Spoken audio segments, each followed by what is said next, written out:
పద్ధతి అయితే అధ్యక్ష ప్రజలు పక్కదోరు పట్టించడం కాకపోతే సభను పక్కదోరు పట్టించడం కాకపోతే ఏమైంది అధ్యక్ష? మనం వెనకడ వినేది ఒకటే మాట, ఎవడో చదువు మాట్లాడరాక రాముడి తోక తర్వాత పివరిండి ఇట్లుండే అనే మాటను మనకు తెలుగు టీచర్లు చెప్పేటోళ్ళు, ఎట్లా చదవాలి వాక్యాలు అని చెప్పడానికి వ్యాకరణం నేర్పేటప్పుడు చెప్పేటోళ్ళు అధ్యక్ష. రాముడితో కపివరుడు ఇట్లని ఏం చెప్పాలరా అని చెప్పారు మనకు. ఒకవేళ మరి అది వినుండకపోతే మేమేం చేయలేం, వాళ్ళ దురదృష్టం తప్ప. అందుకే దీని ద్వారా సభ రికార్డు సరి చేయాలని చెప్పి మేము కోరుతా ఉన్నాం అధ్యక్ష. ఆ రోజు మా హరీష్ రావు గారు అదే చెప్పాలని అనుకుంటే సరే సమయాన్ని బట్టి మీరు ఇవ్వలేకపోయారు, అవతల మండలి ఉంది అని చెప్పి. కానీ ఇప్పటికైనా ఇది సభ ద్వారానే ప్రజలకు పోవాలి కాబట్టి నేను ఈ విషయాన్ని స్పష్టంగా చెప్పిన. దయచేసి మళ్ళీ పునరావృతం కాకుండా చూసుకుంటే మంచిది. పెద్దలు ఎవరైనా అది వాళ్ళకి సంబంధించే ప్రజలు ఏం భావన బుద్ధిని ఆలోచించుకోమని చెప్పి విజ్ఞప్తి చేస్తూ ఉన్నా అధ్యక్ష. అయితే దీంట్లో హరీష్ రావు గారు ప్రస్తావించింది జనరల్గానే చెప్పింది తప్ప వారి ఏ స్కీమ్ల గురించి ఇంకొక చెప్పలే. వారు చెప్పింది ఉదయ స్కీమ్ గురించి. ఉదయ స్కీమ్ అప్పటికే భారతదేశంలో 27 రాష్ట్రాలు చేరినాయి. ఆ ఉదయ స్కీమ్ అనేది తీసుకొచ్చింది కేవలం డిస్కంల యొక్క ఆర్థిక పరిస్థితిని సరిదిద్దడానికి, పరిపుష్టి చేయడానికి. ప్రత్యేకించి ఉత్తరప్రదేశ్, బీహార్ లాంటి రాష్ట్రాలలో డిస్కంలు మొత్తమే క్లోజ్ అయిపోతున్నాయి, ఇక కరెంట్ ఇచ్చే పరిస్థితి లేకుండా పోతున్నాయి.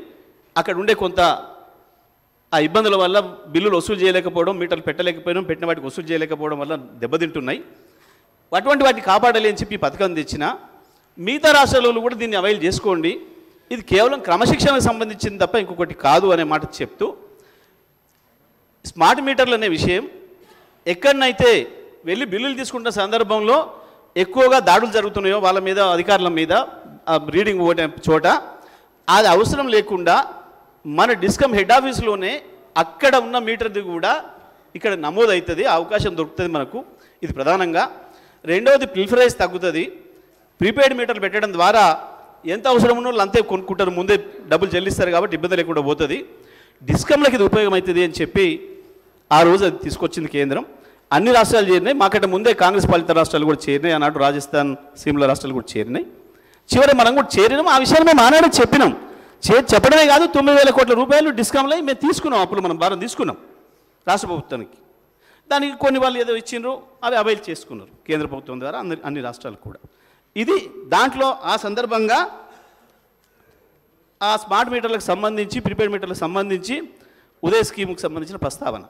కానీ హరీష్ రావు గారు మేము 30,000 కోట్లు వదులుకున్నాం, FRBM 0.5% ఏదైతే ఉండిన అవకాశం దాన్ని తీసుకోలేదు, మేము మీటర్లు పెట్టడానికి కేసీఆర్ గారు ఒప్పుకోలేదు, నా తల దెయ్యపడినా సరే రైతు మీటర్ పెట్టని అన్నాడు అని చెప్పి వారు చెప్తున్న సందర్భంలో వారు లేచి ఈ విషయాన్ని ప్రస్తావిస్తూ ఆ వాక్యాన్ని వదిలేసి చదవడం అనేదే దురదృష్టకరం. రాష్ట్ర రైతాంగానికి అందరికీ కూడా ఈ విషయం తెలియాలి, మళ్ళొకసారి రాష్ట్రంలో ఉండే విద్యుత్ వినియోగదారులు అందరూ కూడా తెలియాలని చెప్పే నేను ఈ సభ విషయాన్ని ముందుగా మీ దృష్టికి తీసుకొచ్చిన అధ్యక్ష. ఇక పోతే మిత్రులు మాట్లాడుతూ పాలసీలన్నీ చేసిన నాయకుడు ఉండాల్సి ఉండే, ఈడ మొత్తం నాశనం అయిపోయింది విద్యుత్ రంగం.